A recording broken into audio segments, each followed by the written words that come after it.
لڑکی اپنے سینے پہ صحیح سے دوپٹہ ڈالو۔ عبداللہ اسے سینے سے لگاتا اس کے ابھرے سینے کو چھپا گیا تھا، کیونکہ سامنے کھڑے کچھ لڑکے اسے گھور رہے تھے۔ اور اتنا بڑا گلا پہننے کی کیا ضرورت ہے؟ سب کچھ دکھ رہا ہے، عبداللہ سختی سے بولا۔ شفا اپنے سینے پہ دوپٹہ صحیح کرتی اس کے کشادہ سینے سے جا لگی۔ تو کیا ہوا؟ آپ دیکھ لیں، آپ کی تو ملکیت ہے، وہ اپنے سینے کی طرف اشارہ کرتی مشکوک انداز میں بولی۔ یہ کیا بدتمیزی ہے؟ وہ غصے سے بولا تھا، لیکن شفا کے نرم دھڑکنوں کا لمس اپنے سینے پر محسوس کرتا وہ اسے خود سے دور نہ کر پایا۔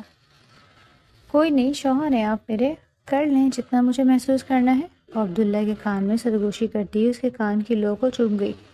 عبداللہ بے ساختہ ہی اس کے ہونٹوں پہ شدت سے اپنے لب اپنے سینے پہ صحیح سے دوپٹہ ڈالو۔ عبداللہ کی بھاری اور غصیلی آواز چھت کی خاموشی سے گونجی۔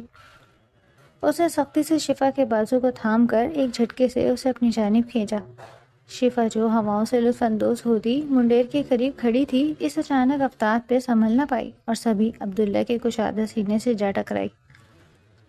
عبداللہ نے پل بھر کی تاخیر کیے بنا اسے اپنے حصار میں لیا۔ اس کا مضبوط ہاتھ شفا کے سر کے پیچھے تھا، اس کا چہرہ اپنے سینے میں چھپاتے ہوئے وہ خود ڈھال بن کر سامنے کھڑا ہو گیا۔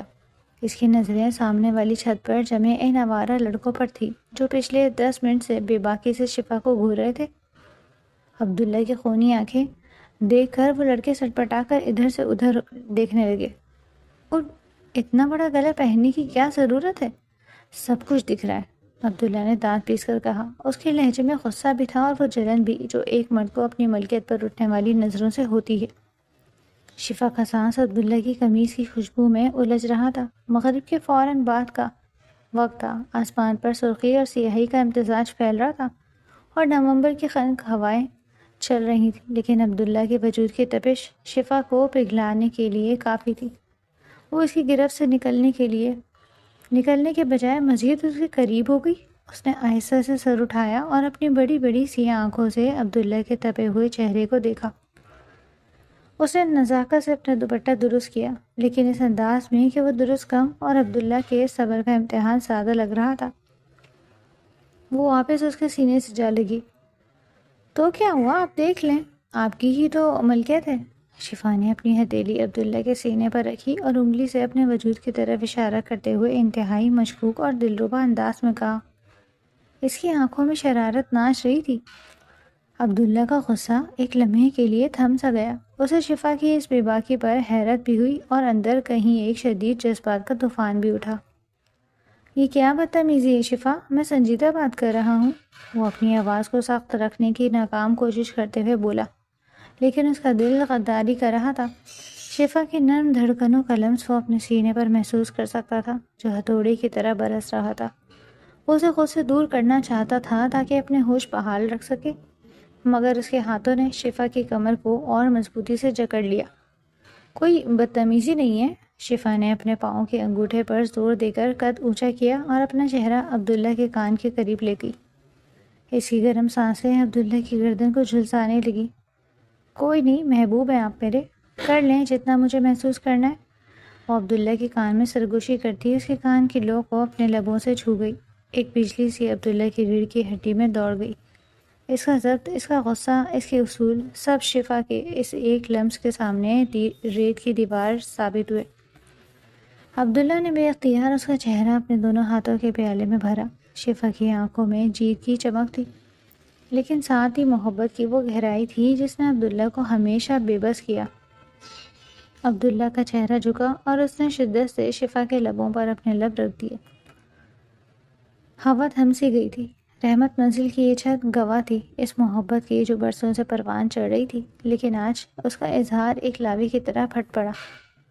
یہ محبت ایک دن کی نہیں تھی، یہ کہانی تب شروع ہوئی تھی جب شفا محض 10 سال کی تھی اور عبداللہ 12 سال کا۔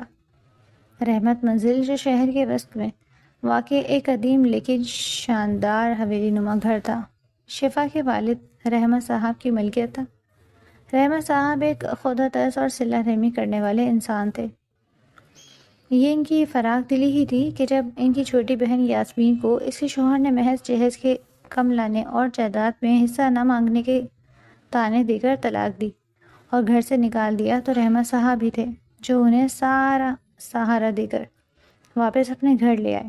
یاسمین پھپھو جب ٹوٹی پھوٹی حالت میں اپنے 12 سالہ بیٹے عبداللہ کا ہاتھ تھامے رحمت منزل کی دہلیز پر آئیں تو ان کی آنکھوں میں ویرانی تھی، لیکن عبداللہ اپنی عمر سے کہیں زیادہ بڑا ہو چکا تھا۔ اس کی آنکھوں میں باپ کی نفرت اور ماں کی مظلومیت نے ایک عجیب سی سختی پیدا کر دی تھی۔ وہ تب بھی ایسا ہی تھا، خوددار اور خاموش۔ لیکن رحمت منزل میں جہاں رحمت صاحب نے باہیں کھول کر استقبال کیا تھا، وہیں شفا کی والدہ بیگم نازش کے دیور کچھ اور ہی تھے۔ آ گئی پھر سے اپنا منحوس سایہ لے کر؟ میں نے پہلے ہی کہا تھا رحمت کہ تمہاری بہن کا گھر نہیں بسنے والا، اور اب یہ لڑکا بھی ہمارے سر پر پلنے آ گیا۔ نازش بیگم کی کڑوی باتیں اس دن بھی عبداللہ کے کانوں میں سیسا پگھلا کر ڈال رہی تھی۔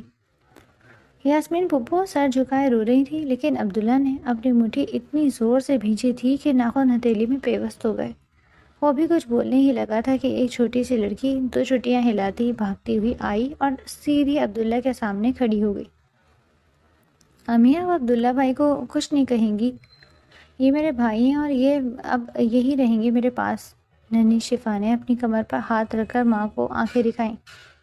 نازش بیگم حیرت سے اپنی بیٹی کو دیکھنے لگی، جبکہ عبداللہ نے چونک کر اس چھوٹی سی لڑکی کو دیکھا جو اس کے لیے دنیا سے لڑنے کو تیار تھی۔ وہ پہلا لمحہ تھا جب عبداللہ نے بنجر دل میں شفا کے لیے نرمی کی پہلی کونپل پھوٹی۔ وقت پر لگا کر اڑ رہا تھا۔ رحمت صاحب نے عبداللہ کو کبھی بھانجا نہیں سمجھا، ہمیشہ بیٹے کی طرح پالا، اس کی تعلیم، اس کی ضروریات، ہر چیز کا خیال رکھا۔ عبداللہ بھی پڑھائی میں لائق تھا۔ وہ جانتا تھا کہ اسے جلد از جلد اپنے پاؤں میں کھڑا ہونا ہے تاکہ اپنی ماں کو اس احسان کے بوجھ سے نکال سکے جو نازش مومانی آئے روز جتاتی رہتی۔ دوسری طرف شفا تھی جو وقت کے ساتھ ساتھ بڑی تو ہو رہی تھی، لیکن اس کی ضد اور عبداللہ کے لیے اس کی پسندیدگی جنون کی حدوں کو چھو رہی تھی۔ وہ بچپن سے ہی عبداللہ کی دم چھلا بنا رہتی۔ عبداللہ میٹرک میں تھا تو وہ اس کی کتابیں ٹھیک کر دی۔ وہ یونیورسٹی گیا تو شفا اس کے کپڑے استری کرنے کی ضد کر دی۔ گھر میں سب کو لگتا تھا کہ یہ کزنس کی محبت ہے سوائے یاسمین پھپھو کے، جو شفا کی آنکھوں میں عبداللہ کے لیے وہ عبادت دیکھتی تھیں جو صرف ایک عورت اپنے مرد کے لیے رکھتی ہے۔ لیکن وہ ڈرتی تھیں، انہیں نازش کے مزاج کا علم تھا۔ نازش بیگم اپنی بیٹی کی شادی کسی امیر کبیر بزنس مین سے کروانا چاہتی تھی، نہ کہ اپنی طلاق یافتہ ننن کے یتیم اور بے سہارا بیٹے سے جو انہی کے ٹکڑوں پر پل رہا تھا۔ شفا کی محبت بھری کہانی میں اصل موڑ تب آیا جب شفا نے BA کے امتحانات کے بعد گھر میں بھوک ہڑتال کر دی۔ میں شادی کروں گی تو صرف عبداللہ سے، ورنہ کنواری بیٹھی رہوں گی، اس نے 2 ٹوک اعلان کر دیا تھا۔ نازش بیگم جو اس کے لیے اونچے گھرانوں کے رشتے دیکھ رہی تھی، غصے سے بل کھا کر رہ گئی۔ گھر میں ایک طوفان برپا ہو گیا تھا۔ نازش بیگم نے آسمان سر پر اٹھا لیا۔ تم پاگل ہو گئی ہو شفا؟ اس کنگلے سے شادی کرو گی جس کا اپنا کوئی گھر نہیں، باپ کا نام و نشان نہیں؟ میرے لیے وہی بادشاہ ہے امی، شفا نے روتے ہوئے کہا۔ اور اگر آپ نے انکار کیا تو میں کچھ کر لوں گی اپنے آپ کو۔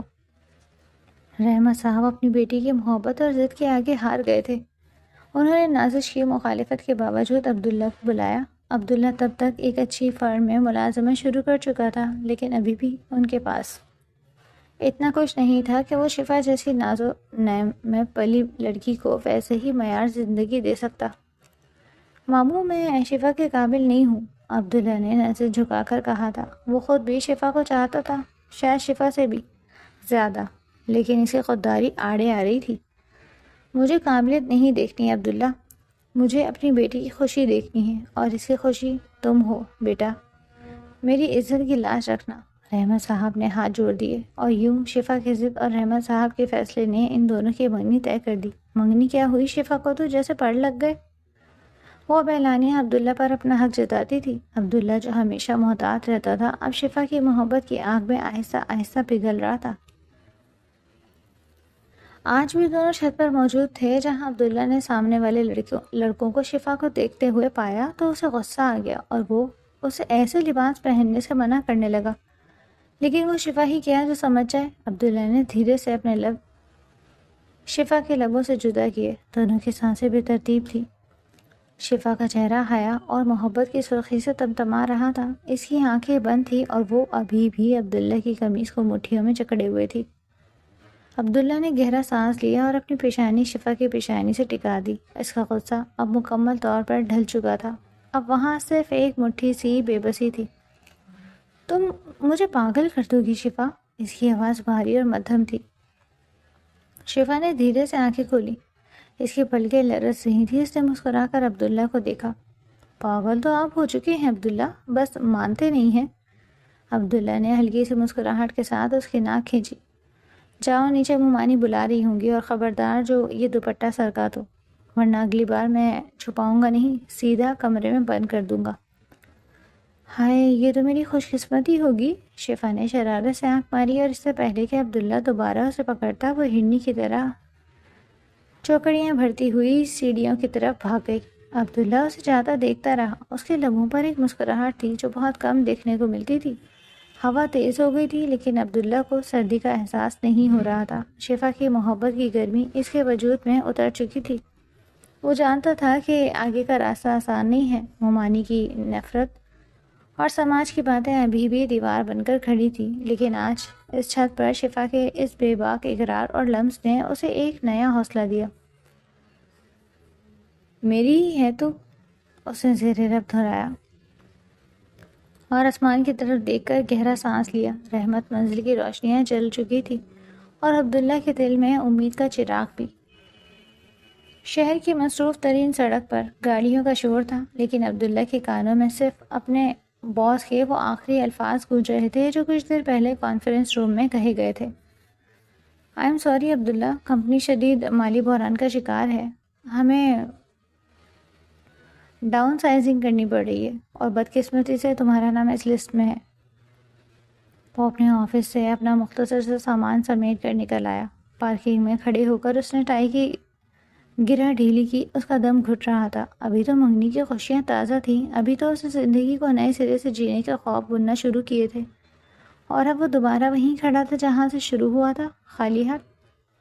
اس نے گھر جانے کے بجائے بائک کا رخ ایک ویران پارک کی طرف موڑ لیا۔ وہ ابھی گھر جا کر کیا بتاتا؟ مومانی کی طنزیہ نظروں کا سامنا کیسے کرتا؟ مامور احمد کو کیا جواب دیتا جنہوں نے اس پر اتنا بھروسہ کیا تھا؟ 3 دن گزر گئے۔ عبداللہ روز صبح تیار ہو کر نکلتا اور سارا دن لائبریری یا پارک میں گزار کر شام کو تھکا ہارا گھر لوٹا۔ اس کی آنکھوں کے گرد سیاہ ہلکے پڑ چکے تھے اور چہرے پر ایک عجیب سی ویرانی چھا گئی۔ چوتھے دن اس کی ہمت جواب دے گئی۔ وہ دوپہر کو ہی گھر لوٹ آیا۔ اتفاق سے رحمت صاحب گھر پر نہیں تھے اور شفا اپنی یونیورسٹی گئی ہوئی تھی۔ لاؤنج میں سناٹا تھا۔ وہ سیدھا اپنی ماں کے کمرے میں گیا۔ یاسمین جائے نماز پر بیٹھی تسبیح پڑھ رہی تھی۔ بیٹے کو اس وقت گھر اور اس حالت میں دیکھ کر وہ تڑپ اٹھی۔ عبداللہ، کیا ہوا میرے بچے؟ اتنی جلدی کیسے آ گئے؟ اور یہ حلیہ کیوں بگاڑا ہوا ہے تمہارا؟ انہوں نے تسبیح چھوڑ کر اسے بازو سے تھاما۔ عبداللہ جو دنیا کے سامنے چٹان بنا رہتا تھا، ماں کے قدموں میں بیٹھتے ہی بکھر گیا۔ اس نے اپنا سر یاسمین کی گود میں رکھ دیا۔ سب ختم ہو گیا امی، اس کی آواز رندی ہوئی تھی۔ میری نوکری چلی گئی ہے، کمپنی نے 50 ملازمین کو نکال دیا، ان میں بھی ہوں۔ یاسمین کے ہاتھ وہیں تھم گئے۔ میرے اللہ، ہی کیا کہہ رہے ہو؟ میں نے 3 دن تک آپ لوگوں سے چھپایا، مجھے سمجھ نہیں آ رہی تھی کہ کیسے بتاؤں۔ مومانی کیا سوچیں گی؟ ماموں کو کتنا دکھ ہوگا؟ امی، میں پھر سے زیرو ہو گیا، میں شفا کو کیا منہ دکھاؤں گا؟ عبداللہ کے لہجے میں شکستگی تھی۔ یاسمین کی آنکھوں میں آنسو آ گئے۔ وہ بیٹے کے بالوں میں انگلیاں پھیرنے لگی۔ اللہ مالک ہے بیٹا، وہ کوئی نہ کوئی راستہ نکالے گا، تم پریشان نہ ہو، رزق انسان کے ہاتھ میں نہیں ہوتا۔ لیکن وہ دونوں نہیں جانتے تھے کہ کمرے کا دروازہ اد کھلا تھا اور باہر نازش بیگم کھڑی سب سن چکی تھی۔ ان کے چہرے پر ہمدردی کے بجائے ایک ظالمانہ سکون اور پھر شدید غصہ نمودار ہوا۔ وہ وہاں سے خاموشی سے ہٹ گئی، جیسے کسی بڑے طوفان کی تیاری کر رہی ہوں۔ شام کو جب رحمت صاحب گھر آئے اور چائے کی میز پر سب جمع ہوئے سوائے عبداللہ کے جو اپنے کمرے میں بند تھا، نازش بیگم نے بم پھوڑ دیا۔ رحمت، میں نے فیصلہ کر لیا ہے، شفا کی شادی عبداللہ سے نہیں ہوگی، نازش بیگم نے چائے کا کپ میز پر زور سے رکھتے ہوئے کہا۔ شفا جو بسکٹ اٹھا رہی تھی، اس کا ہاتھ ہوا میں معلق رہ گیا۔ رحمت صاحب نے چونک کر بیوی کو دیکھا۔ یاسمین کا دل ڈوبنے لگا۔ یہ کیا فضول بات کر رہی ہے نازش؟ منگنی ہو چکی ہے، تاریخ طے ہونے والی ہے، رحمت صاحب نے سنجیدگی سے کہا۔ منگنی ہوئی ہے، نکاح نہیں، نازش بیگم چیخ پڑی۔ اور میں اپنی پھول سی بیٹی کو کنویں میں دھکا نہیں دے سکتی۔ پتہ ہے تمہارے لاڈلے بھانجے کے ساتھ کیا ہوا؟ نوکری سے نکال دیا گیا ہے اسے۔ شفا کے ہونٹ وا ہو گئے۔ کیا؟ ہاں، نازش بیگم نے یاسمین کی طرف زہریلی نظروں سے دیکھا جو سر جھکائے بیٹھی تھی۔ سارا دن بن ٹھن کر گھر سے نکلتا ہے تاکہ ہمیں بیوقوف بنا سکے اور وہاں آوارہ گردی کر کے واپس آ جاتا ہے۔ نازش زبان سنبھال کر بات کرو۔ ڈاؤن سائزنگ کی وجہ سے ایسا ہوا ہوگا۔ عبداللہ محنتی لڑکا ہے۔ رحمہ صاحب نے دفاع کرنا چاہا۔ کیسی ڈاؤن سائزنگ؟ نازش بیگم اٹھ کھڑی ہوئی۔ رحمہ صاحب آنکھیں کھولیں۔ آج کل کمپنیاں صرف ان کو نکالتی ہیں جو کام چور ہوتے ہیں۔ میں ہرگز شفا کی شادی اس ہڈرام شخص سے نہیں کروں گی جو سارا دن گھر میں بیٹھ کر آرام کرے۔ اب ہمیں کیا پتا نوکری سے کیوں نکالا گیا ہے، نکالا بھی گیا یا خود چھوڑ دی یا کوئی غبن کیا ہے۔ بھابھی، یاسمین تڑپ کر بولی، خدا کا خوف کرے میرا بیٹا ایسا نہیں ہے۔ تم تو چپ ہی رہو یاسمین۔ نازش نے ہاتھ کے اشارے سے اسے روکا۔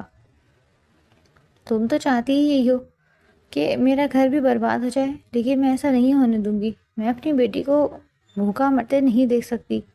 اسی لمحے عبداللہ لاؤنج کے دروازے پر نمودار ہوا۔ اس کا چہرہ سپاٹ تھا لیکن آنکھوں میں ایسی کرچیاں تھیں جو دیکھنے والے کو زخمی کر دیں۔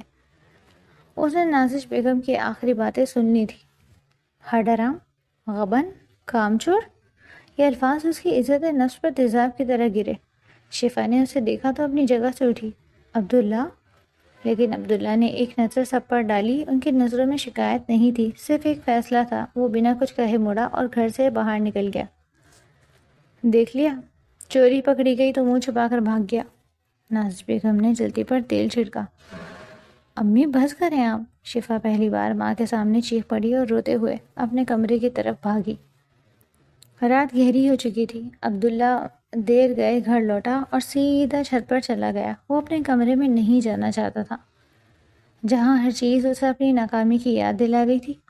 وہ اسی منڈیر کے پاس کھڑا تھا جہاں کچھ دن پہلے اس نے شفا سے محبت کا اظہار کیا۔ تب وہ ایک پر اعتماد مرد تھا، آج وہ خود کو دنیا کا سب سے حقیر انسان سمجھ رہا تھا۔ شفا جو کب سے اس کی راہ دیکھ رہی تھی چھت پر آ گئی۔ اس کی آنکھیں رونے سے سجی ہوئی تھی۔ عبداللہ، اس نے دھیمی آواز میں پکارا۔ عبداللہ کی کمر اس کی طرف تھی۔ اس نے مڑ کر نہیں دیکھا۔ نیچے جاؤ شفا۔ اس کا لہجہ برف کی طرح سرد تھا۔ شفا اس سرد موہری پر ٹھڑک گئی۔ وہ آہستہ قدموں سے اس کے قریب آئی اور اس کے بازو پر ہاتھ رکھا۔ آپ نے مجھے کیوں نہیں بتایا؟ کیا میں غیر ہوں؟ عبداللہ نے ایک جھٹکے سے اپنا بازو چھڑایا اور مڑ کر اسے دیکھا۔ اس کی آنکھوں میں وہ نرمی نہیں تھی جس کی شفا عادی تھی، بلکہ ایک عجیب سی وحشت تھی۔ کیوں بتاتا کہ میں ایک ناکام انسان ہوں، کہ میں تمہارے قابل نہیں ہوں؟ وہ تلخی سے بولا۔ یہ آپ کیا کہہ رہے ہیں؟ نوکری ہی تو گئی ہے، پھر مل جائے گی۔ آپ اتنے مایوس کیوں ہو رہے ہیں؟ شفا نے اسے سمجھانے کی کوشش کی۔ بات نوکری کی نہیں ہے شفا، عبداللہ تقریباً چلایا۔ بات اوقات کی ہے۔ تمہاری ماں نے ٹھیک کہا، ایک ہڈرام اور بے گھر انسان کو کوئی حق نہیں کہ وہ محلوں میں رہنے والی لڑکی کے خواب دیکھے۔ امی کی باتوں کو دل پر مت لیں۔ آپ جانتے ہیں وہ کیسی ہے؟ شفا کی آواز بھر آ گئی۔ وہ دوبارہ اس کا ہاتھ تھامنے لگی۔ دور رہو مجھ سے۔ عبداللہ نے اسے خود سے دور دھکیل دیا۔ شفا لڑکھڑا گئی۔ مجھے کسی کی ہمدردی نہیں چاہیے، اور خاص طور پر تمہاری تو بالکل بھی نہیں۔ یہ سب ڈرامہ ختم کرو شفا۔ یہ منگنی، یہ محبت، یہ سب بکواس ہے۔ حقیقت یہی ہے کہ میرے پاس تمہیں کھلانے کو 2 وقت کی روٹی کے پیسے نہیں، اور تم خوابوں کے محل سجا رہی ہو۔ عبداللہ، آپ مجھے دھتکار رہے ہیں؟ شفا کی آنکھوں سے آنسو جاری ہو گئے۔ صرف اس لیے کہ آپ کی انا کو چوٹ لگی؟ ہاں، میری انا ہی سب کچھ ہے میرے لیے، کیونکہ میرے پاس اور کچھ ہے بھی نہیں۔ عبداللہ نے صفاقی سے کہا۔ جاؤ یہاں سے، مجھے اکیلا چھوڑ دو، مجھے تم سے گھٹن ہو رہی ہے۔ یہ الفاظ شفا کے دل پر ہتھوڑی کی طرح لگے۔ وہ چند لمحے اسے بے یقینی سے دیکھتی رہی، پھر چہرہ ہاتھوں میں چھپائے روتی ہوئی نیچے بھاگ گئی۔ عبداللہ نے زور سے مکہ دیوار پر مارا، ہاتھوں سے خون رسنے لگا، لیکن دل کا درد اس جسمانی تکلیف سے کہیں زیادہ تھا۔ وہ جان بوجھ کر شفا کو خود سے دور کر رہا تھا، اسے نفرت دلا رہا تھا تاکہ وہ اسے چھوڑ دے، کیونکہ وہ اسے اپنی بدقسمتی کے ساتھ نہیں گھسیٹنا چاہتا تھا۔ اگلی صبح گھر میں عجیب سا تناؤ تھا۔ ناشتے کی میز پر خاموشی تھی۔ عبداللہ گھر سے جا چکا تھا، شاید نوکری کی تلاش میں۔ شفا کی حالت خیر تھی۔ اس نے رات بھر کچھ نہیں کھایا تھا۔ وہ بوجھل قدموں سے یاسمین پھوپھو کے کمرے میں گئی۔ یاسمین مسلے پر بیٹھی رو رو کر دعا مانگ رہی تھی۔ شفا کو دیکھ کر انہوں نے جلدی سے آنسو پوچھے۔ پھوپھو؟ شفا ان کے گلے لگ کر پھوٹ پھوٹ کر رو پڑی۔ عبداللہ مجھ سے بات نہیں کرے، وہ کہہ رہے ہیں سب ختم کر دو، وہ مجھ سے نفرت کرنے لگے ہیں۔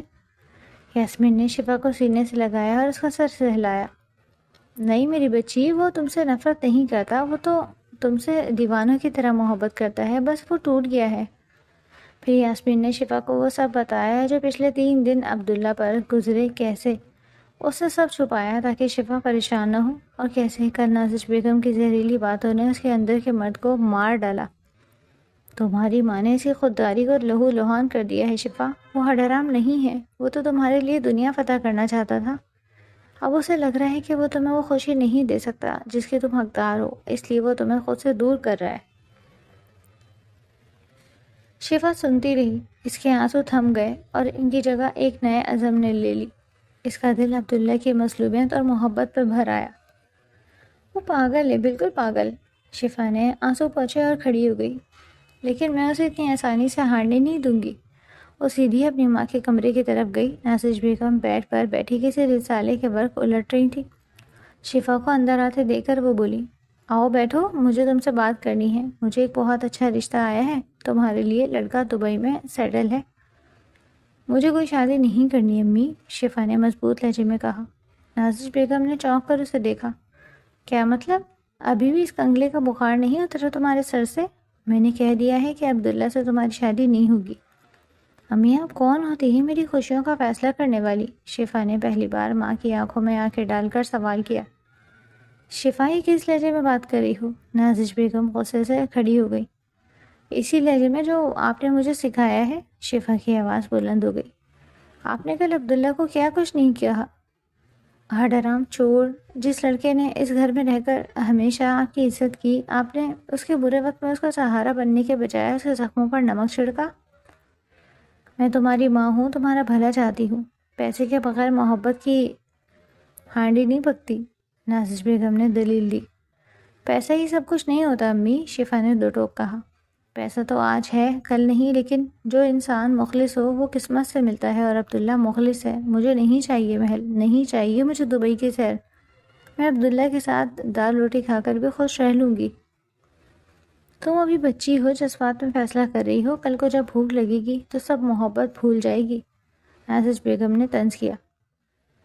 بھوک تو تب لگے گی نا جب ہم ہاتھ پر ہاتھ دھر کر بیٹھیں گے۔ عبداللہ محنتی ہیں، انہیں نوکری مل جائے گی، اور اگر نہیں بھی ملی تو ہم مل کر محنت کریں گے۔ میں بھی پڑھی لکھی ہوں، میں بھی کما سکتی ہوں۔ شفا نے ایک قدم آگے بڑھایا۔ امی میں عبداللہ کے ساتھ ایسے ہی خوش ہوں، چاہے وہ کروڑ پتی ہو یا بے روزگار۔ آپ کیوں میری خوشیوں کے بیچ رکاوٹ بن رہی ہیں؟ اگر آپ نے زبردستی کی تو یاد رکھیں آپ اپنی بیٹی سے ہمیشہ کے لیے ہاتھ دھو بیٹھیں گی۔ نازش بیگم حیرت اور صدمے سے اپنی بیٹی کو دیکھتی رہ گئی۔ انہوں نے شفا سے کبھی اتنی بغاوت نہیں دیکھی تھی۔ شفا نے بات ختم کی اور مڑ گئی۔ دروازے پر عبداللہ کھڑا تھا۔ وہ شاید اپنی فائل لینے آیا تھا جو غلطی سے رحمت صاحب کے پاس رہ گئی تھی، لیکن اس نے شفا کی ایک ایک بات سن لی۔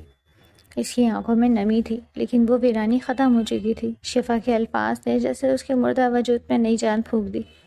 شفا نے اسے دیکھا، دونوں کے درمیان خاموشی مکالمہ ہوا۔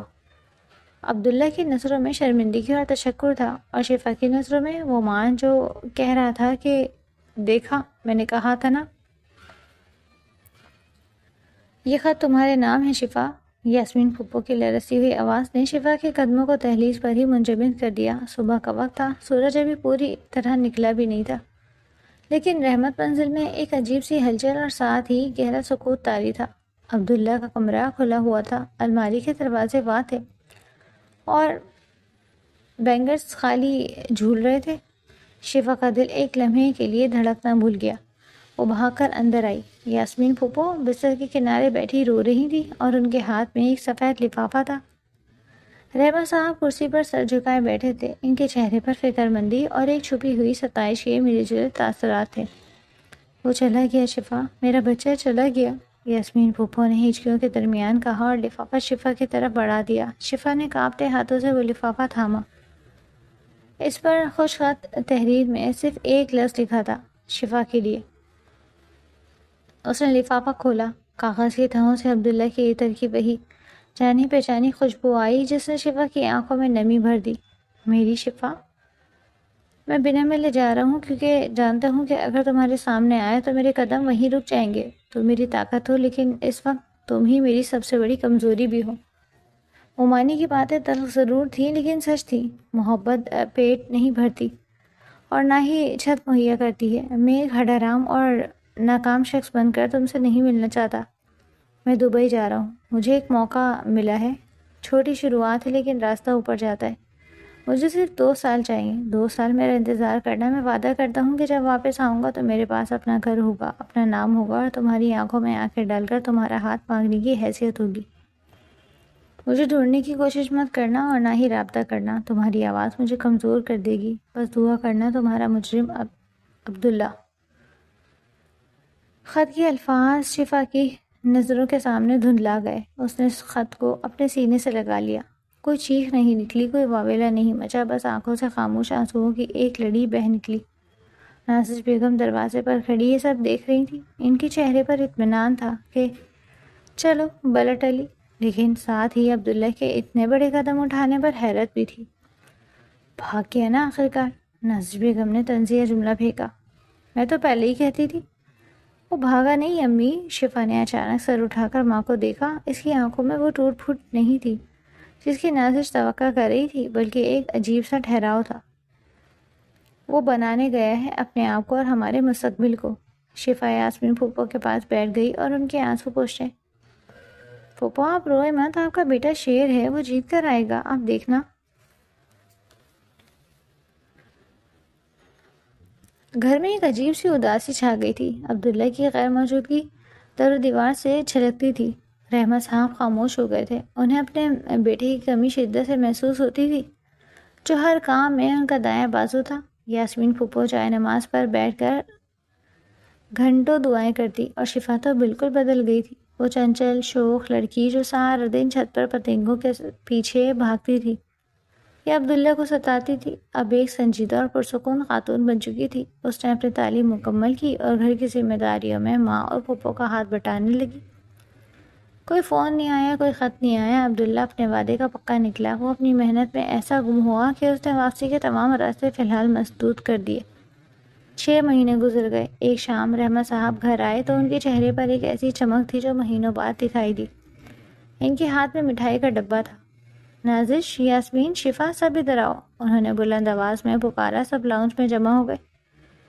کیا ہوا بھائی جان، خیریت؟ یاسمین نے ڈرتے ڈرتے پوچھا۔ رحمت صاحب نے مٹھائی کا ڈبہ میز پر رکھا اور مسکرائے۔ عبداللہ کا فون آیا تھا آفس میں۔ شفا کا دل اچھل کر حلق میں آ گیا۔ اس نے بے اختیار اپنا دوپٹہ مٹھی میں بھیج لیا۔ کیسا ہے میرا بچہ؟ یاسمین تڑپ کر بولی۔ بالکل ٹھیک ہے، اور اس نے مجھے کچھ پیسے بھیجے ہیں۔ رحمت صاحب نے فخر سے سر اٹھایا اور نازش بیگم کی طرف دیکھا۔ اس نے کہا ہے کہ شہر کے نئے سیکٹر میں کوئی ایک چھوٹا سا پلاٹ یا بنا ہوا گھر دیکھیں۔ وہ اپنی ماں کے لیے، اپنے مستقبل کے لیے گھر خریدنا چاہتا ہے۔ کمرے میں سناٹا چھا گیا۔ نازش بیگم کے چہرے کا رنگ فاق ہو گیا۔ وہ جس لڑکے کو ناکام سمجھ رہی تھی، ناکارہ سمجھ رہی تھی، اس نے صرف 6 مہینے میں اتنی رقم جوڑ لی تھی کہ گھر کی ڈاؤن پیمنٹ بھیج سکے۔ اتنی جلدی؟ نازش کے منہ سے بے اختیار نکلا۔ کہیں کوئی غلط کام تو نہیں؟ بس کر دے نازش، رحمت صاحب نے سختی سے ٹوکا۔ میرا بیٹا دن رات ایک کر رہا ہے، وہ 2 شفٹوں میں کام کرتا ہے، صبح آفس، رات کو ٹیکسی۔ اس نے اپنی نیندیں قربان کی ہیں تاکہ تم اس ہڈ حرام نہ کہہ سکو۔ شفا کی آنکھوں میں فخر کے آنسو تیرنے لگے۔ اس کا یقین جیت گیا۔ اس نے کانپتے ہاتھوں سے مٹھائی کا ٹکڑا اٹھایا۔ مبارک ہو پھوپھو، اس نے یاسمین کو گلے لگایا۔ مبارک ہو عبداللہ کا نیا گھر۔ رات کو شفا اپنے کمرے میں آئی۔ اس نے کھڑکی کھولی۔ چاند پورا تھا، بالکل ویسا ہی جیسا اس آخری رات تھا جب وہ دونوں چھت پر ملے تھے۔ تم نے کر دکھایا عبداللہ، اس نے ہواؤں سے سرگوشی کی۔ میں جانتی تھی تم کر لو گے۔ اس نے الماری سے ایک لکڑی کا باکس نکالا۔ یہ وہ باکس تھا جس میں وہ اپنی سب سے قیمتی متاع رکھتی تھی، عبداللہ کا وہ آخری خط، اور اس کے ساتھ 25 بند لفافے۔ یہ پچھلے 6 مہینوں کی داستان تھی۔ عبداللہ نے منع کیا تھا کہ رابطہ مت کرنا۔ شفا نے اس کی بات کی لاج رکھی تھی۔ اس نے کبھی اس کا نمبر ملانے کی کوشش نہیں کی، حالانکہ رحمت صاحب کے پاس نمبر تھا، لیکن دل کے ہاتھوں مجبور ہو کر وہ ہر ہفتے جمعے کے شام عبداللہ کے نام ایک خط لکھتی۔ وہ خط کبھی پوسٹ نہیں ہوئے، وہ اس لکڑی کے باکس میں مقید ہو کر رہ گئے تھے۔ آج اس نے 26واں خط لکھنا شروع کیا۔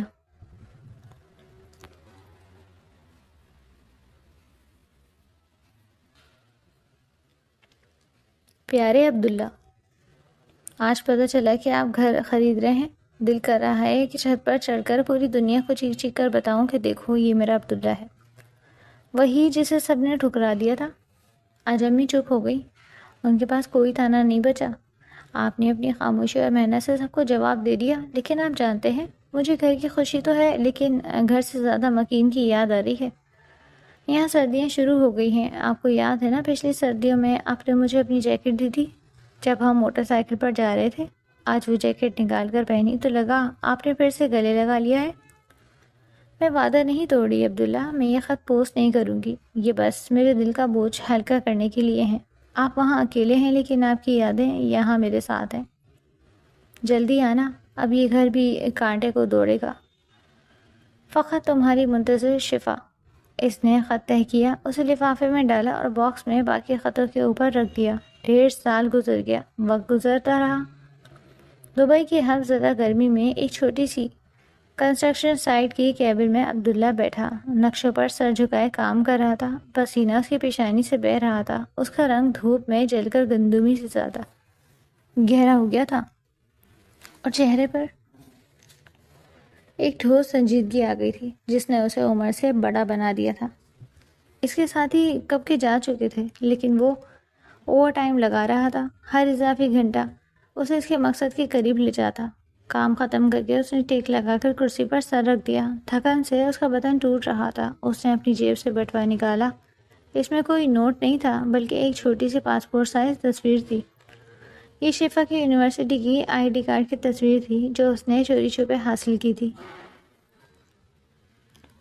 تصویر میں شفا سنجیدہ تھی، لیکن عبداللہ کو اس کی آنکھوں میں وہ شرارت دکھائی دیتی تھی جو صرف اس کے لیے مخصوص تھی۔ تھک گیا ہوں شفا، اس نے تصویر پر انگوٹھا پھیرتے ہوئے خود کلامی کی۔ دیار غیر کی تنہائی انسان کو اندر سے کھوکھلا کر دیتی ہے۔ یہاں کوئی نہیں تھا جو پوچھتا کہ تم نے کھانا کھایا، طبیعت کیسی ہے۔ کئی بار اس کا دل چاہتا تھا کہ فون اٹھائے اور بس ایک بار اس کی آواز سن لے۔ ہیلو سننے کے لیے وہ بھی ترستا تھا، لیکن پھر اسے نازش بیگم کے وہ الفاظ یاد آ جاتے، ہڈرام کنگلا۔ نہیں، ابھی نہیں۔ وہ خود کو جھڑکتا، ابھی بہت کچھ کرنا باقی ہے۔ یہ تصویر اور شفا کی یاد ہی اس کی زاد راہ تھی۔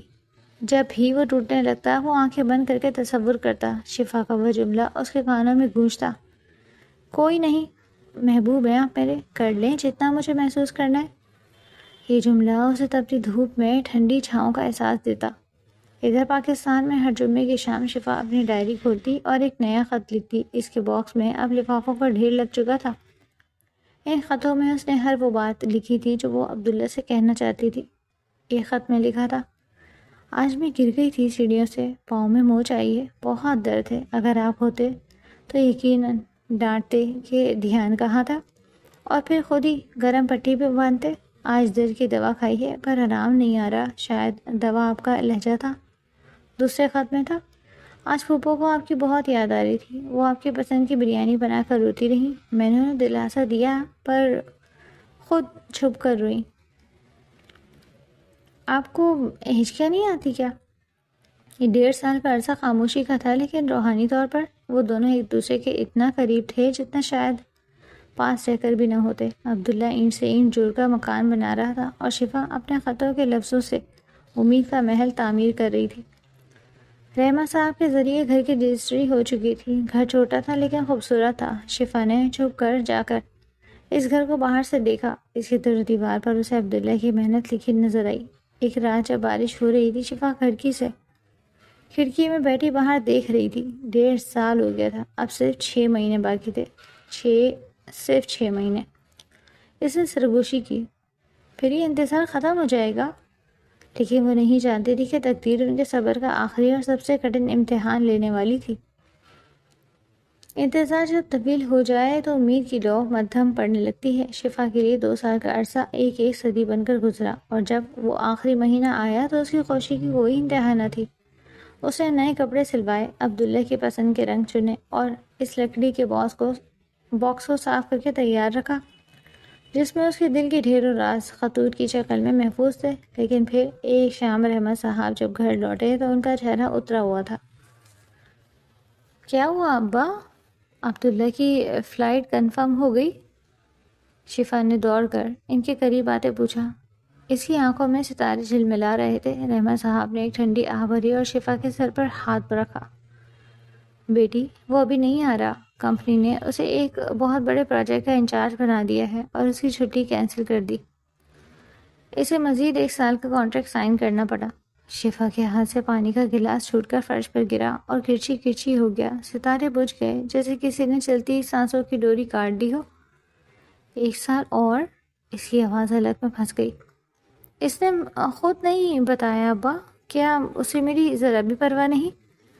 وہ مجبور ہے بیٹا، اس نے کہا ہے کہ یہ آخری موقع ہے، اس کے بعد وہ ہمیشہ کے لیے واپس آ جائے گا۔ اس نے تمہارے لیے بہت دعائیں اور پیار بھیجا ہے۔